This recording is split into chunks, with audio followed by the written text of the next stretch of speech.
Bom dia, queridos. Tudo bem com vocês? Como vocês estão? Hoje iremos para o 6º dia de meditação do livro de Salmos. Quem vos fala é o pastor Mesaque e hoje meditaremos no capítulo 16, 17 e 18. O Salmos 16 é um hino que expressa confiança no Senhor. Mostra que o salmista confiava inteiramente em Deus e ele estava certo da bondade divina e não duvidava do cuidado e da proteção do Senhor. O título do salmo indica que este é um salmo escrito por Davi. Ao que parece, Davi escreve esse salmo durante um tempo de crise, mas não sabemos qual foi a ocasião. Ao longo do Salmo 16, Davi deixa claro o seu relacionamento pessoal com o Senhor. Repetidas vezes, ele aplica algum pronome possessivo. No Salmo, ele se refere a Deus como o meu Senhor. Podemos fazer uma subdivisão com 5 tópicos no capítulo 16. O primeiro seria o versículo 1 e 2, que fala sobre uma vida guardada pelo Senhor. O Salmo 16 começa trazendo uma declaração de Davi sobre a certeza do cuidado de Deus. Ele dizia assim: guarda-me, ó Deus, porque em ti confio. Aqui os estudiosos discutem se esse verso é um grito de socorro em meio à crise ou se é simplesmente um reconhecimento do salmista de que necessitava da proteção constante do Senhor. Seja como for, nesse verso, Davi expressa a verdade das Escrituras de que Deus é poderoso para guardar o seu povo. Na sequência, Davi declara que Deus é o seu maior tesouro. Digo ao Senhor: tu és o meu Senhor, outro bem não possuo senão a ti somente. Sem dúvida, este deve ser o sentimento de todo cristão verdadeiro. Infelizmente, muitas pessoas querem se aproximar de Deus apenas pensando nos bens que Ele pode lhes dar, ao invés de enxergá-lo como o maior bem que podem ter em suas vidas. Mas o crente genuíno é como Davi. Ele sabe que Deus é o seu verdadeiro motivo de contentamento. O segundo tópico, que vai do versículo 3 ao 6, podemos chamá-lo de uma vida dedicada ao Senhor. Depois, Davi contrasta o povo eleito de Deus com o povo que troca o Deus verdadeiro por falsos deuses. Ele chama aqueles que são fiéis a Deus de santos que há na terra e notáveis. Mas eles são notáveis não por suas próprias qualidades, mas justamente porque são santos. A palavra santo aqui significa literalmente ser separado. Os crentes são notáveis porque foram separados como propriedade exclusiva do Senhor. 1 Pedro 2,9. Porém, o salmista diz que aqueles que rejeitam a Deus, que trocam a verdade de Deus pela mentira dos falsos deuses, sofrerão grandes penas. Naquele tempo, Israel sempre tinha de lidar com o perigo da falsa adoração. As nações vizinhas tinham seus muitos deuses e frequentemente alguns israelitas acabavam adotando a idolatria.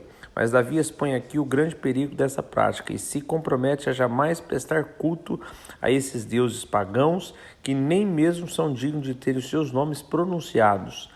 Ao contrário disso, Davi sabe que Deus é o único merecedor de toda a glória. Ele entende que o Senhor é a porção de sua herança, é o seu cálice, é o sustentáculo de sua vida. Neste ponto, Davi admite que tudo o que ele tem vem de Deus como uma boa dádiva. O terceiro tópico, querido, versículo 7 ao 8, fala sobre uma vida sobre o conselho do Senhor. Em seguida, Davi diz que o Senhor é quem o aconselha. Inclusive, ele declara aprender do Senhor até durante a noite. No texto original, traz a palavra noite no plural, indicando que Davi aprendia noite após noite. Era um aprendizado contínuo. Já ao dizer que o Senhor o aconselha, Davi usa uma palavra que transmite a ideia de correção e disciplina. Isto está de acordo com o ensino bíblico de que o Senhor corrige a quem ama e açoita todo filho a quem recebe. Hebreus 12, 5, 6. Davi também fala de Deus como seu defensor. Ele diz: o Senhor, tenho-o sempre à minha presença. Estando ele à minha direita, não serei abalado. Ao dizer que Deus está à sua direita, Davi pensa em Deus exatamente como seu advogado e defensor. Por isso, ele pode afirmar com toda certeza que não há nada que ele possa temer, pois o Senhor, o seu defensor, não permitirá que ele seja abalado. Do 9 ao 10, o título caberia aqui como uma vida que vence a morte. Na parte final do Salmo 16, Davi muda o foco do cuidado de Deus nesta vida para o cuidado de Deus na vida por vir. Nesse sentido, ele afirma que nem mesmo a morte pode destruir as bênçãos de Deus prometidas àqueles que lhes pertencem. Por isso ele diz: alegra-se, pois, o meu coração e o meu espírito exulta, até o meu corpo repousará seguro, pois não deixará a minha alma na morte, nem permitirás que o teu santo veja a corrupção. A vida terrena não é o bastante para o crente se deleitar no Senhor. Deus ainda promete bênçãos maiores, ainda na vida por vir, que poderá ser desfrutada por toda a eternidade. Mas é preciso deixar claro que o crente só tem acesso a essas promessas pelos méritos de Cristo. É por isso que o Salmo 16 é também um salmo messiânico, é um salmo que aponta para Cristo. Esses versos foram aplicados de forma imediata a Davi e aos demais crentes do Antigo Testamento, mas seu cumprimento pleno e final se dá em Cristo. Esses versos registram uma profecia a respeito do grande filho de Davi. Por isso, o apóstolo Pedro aplicou esses salmos a Cristo em Atos 2, 25 e 28, bem como mais tarde o apóstolo Paulo também usou esses mesmos versos para provar a ressurreição de Cristo, conforme a profecia escrita em Atos 13, 26 a 39. Então, de forma profética, Davi declara no Salmo 16 que ele poderia ter esperança mesmo através da morte, pois um dia ele haveria de ressuscitar por causa daquele que conquistou a morte. E por fim, no versículo 11, podemos ter um título aqui: uma vida eterna ao lado do Senhor.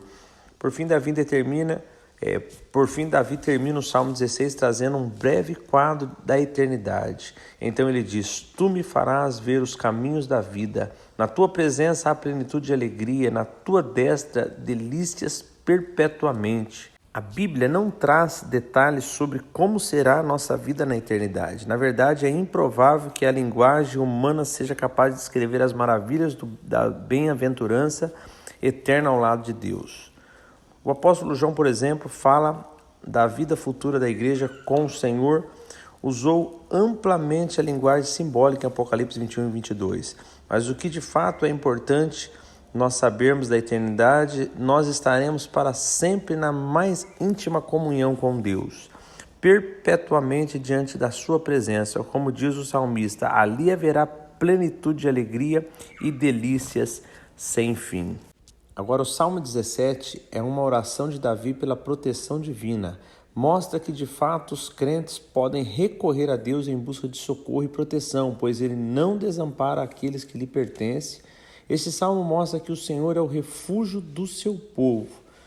Como seu título deixa claro, né, um salmo também escrito por Davi, e o mesmo título também classifica de forma específica esse salmo como uma oração. Além do Salmo 17, outros 4 salmos são identificados dessa mesma forma: Salmos 86, 90, 102 e 142. Embora saibamos que Davi foi quem escreveu esse salmo, não podemos também determinar em qual foi a ocasião da vida que isso ocorreu. Ao que parece, ele estava atravessando circunstâncias diversas e por isso estava clamando pela proteção e pelo livramento do Senhor. Alguns comentaristas sugerem que talvez isso tenha ocorrido durante o período em que ele precisou fugir de Saul ou talvez durante os dias de rebelião de Absalão. Nós dividimos uma subdivisão em 3 partes, que é do 1 ao 5, examina-me, Senhor, do 6 ao 12, guarda-me, Senhor, e do 13 ao 15, livra-me, Senhor. Então, examina-me, guarda-me e livra-me. Do 1 ao 5, que intitulamos como examina-me, Senhor, Davi começa a sua oração pedindo que o Senhor ouça o seu clamor e o examine. Primeiro, ele suplica que os ouvidos de Deus estejam inclinados à sua oração, pois suas palavras não procedem de lábios fraudulentos. A cena retratada por Davi no início do Salmo 17 é de um tribunal. Neste salmo, Davi basicamente se aproxima em oração do tribunal divino e recorre àquele que é o juiz de toda a terra e que julga todas as coisas com retidão. Em outras palavras, no Salmo 17, Davi leva a sua causa a Deus, o único que realmente é capaz de justificá-lo. Em seguida, Davi aprofunda a ideia de ser examinado pelo Senhor. pois isso pode fundamentar sua causa, pode mostrar sua inocência. Nesse sentido, o salmista diz: sonda-me o coração, de noite me visitas, prova-me no fogo, e iniquidade nenhuma encontrarás em mim. A minha boca não transgride. Nesse verso, Davi não está alegando ser perfeito e sem pecados, mas está alegando ser inocente nas acusações específicas que foram levantadas contra ele. No verso seguinte, Davi continua afirmando sua integridade, não por seu próprio padrão de justiça, mas pela obediência à vontade de Deus. Por isso, Davi afirma não andar nos caminhos dos violentos, mas sim nas veredas do Senhor, onde seus pés não resvalam. O segundo tópico aqui é guarda-me, Senhor, que é do 6 ao 12. Na sequência do Salmo, Davi mostra sua dedicação em invocar o Senhor, e explica que sua invocação não é inútil, pois Deus é quem o responde. Por isso ele pode pedir com confiança que o Senhor mais uma vez ouça a sua oração. No verso 7, o salmista diz algo muito interessante: mostra as maravilhas da tua bondade, ó Salvador, dos que à tua destra buscam refúgio, dos que se levantam contra ele. Nesse ponto, fica mais do que claro que a integridade de Davi era dependente da própria graça de Deus. Inclusive, a palavra bondade traduz um termo hebraico que implica na ideia de fidelidade. Com isso, o salmista aponta para o amor de Deus derramado sobre aqueles que têm aliança com ele. Então, ancorado na fidelidade do amor de Deus, revelado em sua aliança, Davi entende que a presença protetora de Deus é real para com o seu povo. Por isso ele diz: guarda-me como a menina dos seus olhos. Esconde-me à sombra das tuas asas, dos perversos que me oprimem, inimigos que me assediam de morte. Aqui Davi emprega as figuras dos olhos e das asas. A expressão menina dos olhos refere-se à pupila dos olhos, pois a expressão hebraica fala do pequeno homem dos olhos, fazendo referência ao reflexo que vemos de nós mesmos quando olhamos a pupila dos olhos de alguém. Então, o que o salmista está afirmando é que, da mesma forma que uma pessoa protege os seus olhos, uma das partes do seu corpo, com maior sensibilidade, assim também o Senhor protege o seu povo. Do mesmo modo, Davi também pede para que Deus o esconda à sombra das tuas asas. Isto é, ele pede para estar refugiado na presença de Deus. Davi também explica que ele quer ser protegido de pessoas perversas que querem ver sua morte. Essas pessoas iníquas, segundo o salmista, são pessoas insensíveis cujo coração é cerrado, ou seja, calejado pela desobediência de uma vida egoísta e profana. Consequentemente, são pessoas astutas e cruéis como o leão. O último tópico aqui desse capítulo, que é do 13 ao 15, tem o subtítulo de Livra-me, Senhor. Na parte final do Salmo 17, Davi pede pela intervenção direta do Senhor contra os seus adversários.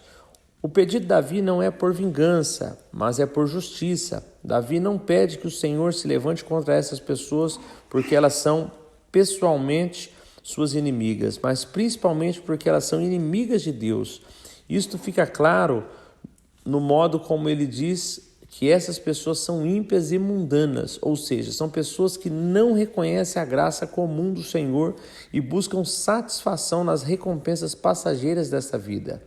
São pessoas que se preocupam apenas com o seu próprio prazer e não com a glória de Deus. Mas o salmista contrasta esta realidade com a perspectiva do crente da verdadeira satisfação. Por isso ele escreve: eu, porém, na justiça contemplarei a tua face. Quando acordar, eu me satisfarei com a tua semelhança. A satisfação do povo de Deus não consiste nos tesouros dessa terra, mas está ancorada nas promessas do Senhor a respeito do futuro maravilhoso que aguarda aqueles que são seus, quando eles receberão um corpo glorioso e poderão contemplar para sempre a face de Deus. Agora, para finalizarmos o dia de hoje, nós vamos meditar no Salmos 18. É um salmo que, diferente dos outros, fica muito fácil de nós sabermos ali a ocasião que ele foi escrito. Além do cabeçalho que identifica a ocasião da composição, encontramos o mesmo comentário em uma versão desse salmo registrada no relato histórico de 2 Samuel 22. Davi escreveu esse hino depois de vencer os seus inimigos, reconhecendo o poder de Deus em livrá-los dos adversários que não respeitavam o rei ungido por Deus, e nem o próprio Senhor. Nas suas palavras de introdução, Davi não refere a sua posição como rei, e sim se descreve como servo do Senhor. Faríamos melhor, especialmente no âmbito religioso, se tivéssemos menos ênfase em cargos e títulos e mais foco na nossa subordinação ao Senhor. Não precisamos de grandes homens de Deus, e sim de homens que servem ao grande Deus. O salmo inicia com uma declaração de intento e motivo em adoração ao Senhor, no verso 1 ao 3. Davi declara seu amor para com Deus e sua dependência como um homem que encontra refúgio no Senhor, descrevendo Deus com adjetivos que demonstram sua força, a capacidade de proteger, rocha, cidadela, libertador, rochedo, escudo e baluarte. O salmista invoca ao Senhor porque este é digno de louvor. Davi continua seu hino com um relato dos feitos de Deus em libertá-los dos seus adversários, versos do 4 ao 19. Na leitura dessa parte do salmo, percebemos o contraste entre as circunstâncias de Davi na sua angústia e a posição de Deus. Davi se afogava nas águas, verso 16, cercado pelos laços da morte, versos 4, e cingido de cadeias infernais, verso 5. Deus, porém, estava no seu templo, verso 6, acima das nuvens, nós vemos no 9 ao 13. Esse contraste é interlaçado com a história do livramento. Davi gritou das profundezas da sua angústia e Deus ouviu do seu templo. O Senhor do alto estendeu a mão para tirar Davi das águas e levá-lo para o lugar espaçoso. Versos 16 ao 19. Quando Davi fala da voz de Deus como trovões e de um querubim cavalgando nas asas do vento, ele demonstra sua confiança na ação de Deus na esfera espiritual, afetando seus fiéis no mundo visível. É fácil ignorar ou até negar o que não vemos, mas a leitura das Escrituras, tanto no Antigo como no Novo Testamento, deixa clara a participação de seres espirituais na batalha dos servos de Deus. Tem alguns exemplos lá em Êxodo 15, do 1 ao 18, 2 Reis 6, do 15 ao 19, Daniel 10, do 10 ao 21, Efésios 6, do 10 ao 20. Esses ensinamentos servem como base para as orações dos fiéis, pois confiam no poder de Deus e do seu exército. Davi entendeu uma distinção fundamental entre os servos humildes e fiéis. Davi se considerava um destes, e os perversos e arrogantes, incluindo seus adversários. Nos versos dos 20 a 30, ele defende sua própria integridade como motivo de manter a comunhão com Deus e achar refúgio nele. Ao mesmo tempo, ele destaca o tratamento diferenciado que Deus dá aos homens. Para com o benigno, benigno te mostra. Com o íntegro, também íntegro. Com o puro, puro te mostra. Com o perverso, inflexível. Porque tu salvas o povo humilde, mas os olhos altivos tu abatestes. Versos 25 ao 27. Davi não deixa dúvida sobre sua fé e confiança em Deus. Embora fosse conhecido por sua proeza militar, ele não se gaba de grandes feitos como guerreiro. Ele entendeu que as vitórias vieram de Deus e continuou confiando nele. Pois quem é Deus senão o Senhor? E quem é rochedo senão o nosso Deus? O Deus que me revestiu de força e aperfeiçoou o meu caminho. Ele deu a meus pés a ligeireza das corças e me firmou nas minhas alturas. Ele adestrou as minhas mãos para o combate. Verso 31 ao 34. Depois dessas palavras, Davi fala sobre vitórias sobre seus inimigos, resumindo relatos com mais detalhes em 2 Samuel, do 21 ao 23. Nós vemos essa parte aqui em Salmos, do 35 ao 42. O resultado das conquistas de Davi, que Davi conseguiu pela graça de Deus, foi sua exaltação sobre o seu povo e sobre estrangeiros, versos 43 ao 48. Davi atribui todas as suas vitórias ao poder divino, por isso ele termina o cântico com o mesmo tema do início, dizendo que Deus merece o louvor. Glorificar-te-ei, pois, entre os gentios, ó Senhor, e cantarei louvores ao teu nome. É ele quem dá grandes vitórias ao seu rei e usa de benignidade para com o seu ungido, com Davi e sua posteridade para sempre. No verso 49 e 50. A referência ao seu ungido nos lembra da mensagem messiânica do Salmo 2. E o uso desse trecho por Paulo, Romanos 15, 9, reforça o sentido de ver não somente as conquistas de Davi, mas também as vitórias que Deus deu ao ungido, Jesus Cristo. Deus estabeleceu o reino de Jesus, descendente de Davi, para sempre. Queridos, e assim nós finalizamos o dia de hoje. E eu queria deixar para você uma reflexão sobre como Davi se mostra que serve, embora rei, como era, embora um homem, a maior autoridade de Israel, embora tudo o que o Senhor já havia falado para ele, quando ele foi ungido ali por Samuel, então um homem que tinha uma alta patente, mas nós vemos quando ele se dirige ao Senhor, ele reconhece quem era ele e quem era o Senhor. Ele entendia que ele tinha patente diante dos homens, diante do Senhor, ele era o servo. Então essa humildade de Davi, com todo o referencial que ele tinha, com toda a glória dentro dos homens que ele tinha sendo um rei, e o rei que foi um rei assim inesquecível para Israel, nós vemos que ele sabia se colocar diante de Deus. Que você possa também, como Davi, se colocar diante de Deus, entendendo que é o Senhor, reconhecendo quem é Deus, quanto ele é soberano, quanto ele é poderoso, o quanto ele conhece todas as coisas. Às vezes nós nos aproximamos do Senhor em momentos das nossas vidas e às vezes nós nos pegamos querendo ensinar o Senhor como fazer, querendo assim dar uma ajuda ao Senhor, e às vezes nós nos portamos de forma que nós não compreendemos que Ele é Senhor e nós somos servos. Quando nós entendemos isso, nós nos colocamos na posição de servo e nós chegamos até o Senhor reconhecendo quem Ele é. E reconhecendo quem Ele é, nós entregamos a Ele a glória devida, o louvor devido. Reconhecendo quem Ele é, nós entregamos a Ele todo o nosso coração e sabemos que Ele é o nosso Deus. Queridos, o Senhor, os caminhos do Senhor são perfeitos para nós. Os caminhos do Senhor, por mais que em momentos se parecem embaraçados, se parece assim difícil de entendermos, entenda que o Senhor, Ele é Pai e Ele sempre tem o melhor para nós. E às vezes o melhor do Senhor não quer dizer que as coisas vão acontecer perfeitamente em nossas vidas.